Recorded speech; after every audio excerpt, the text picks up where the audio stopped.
Hello everyone welcome back to my YouTube channel.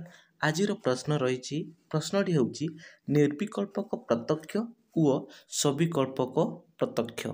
3 number विशिष्ट प्रश्न उत्तर निर्विकल्पक प्रत्यक्ष व सविकल्पक प्रत्यक्ष। यार सठिक उत्तर प्रथमे देखिबा निर्विकल्पक प्रत्यक्ष। ठीक अछि, निर्विकल्पक प्रत्यक्ष प्रत्यक्षर प्रारंभिक अवस्था अटे। यार अस्तित्व अनुमान द्वारा सिद्ध करा जाए। जयंत भट्टଙ୍କ मतानुसारे निर्विकल्पक प्रत्यक्षरे कौनसी वस्तुर सामान्य द्रव्यत्व गुण व कर्म गृहीत हेउथिले मध्य से समयर यह नाम संयुक्त होई न थाए। गंगेश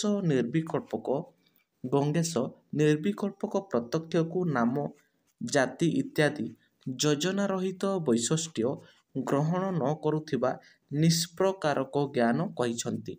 व्याकरण दर्शन रे निर्विकल्पक ज्ञानर सत्ता स्वीकृत हुए नहीं। ठीक अच्छे, तापर देख सविकल्पक प्रत्यक्ष।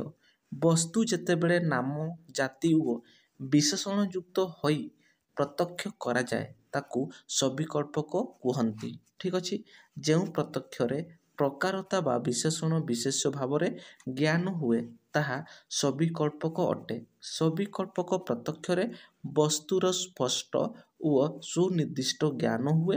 सविकल्पक प्रत्यक्ष को शब्द रे प्रकाश करा जाई पारे।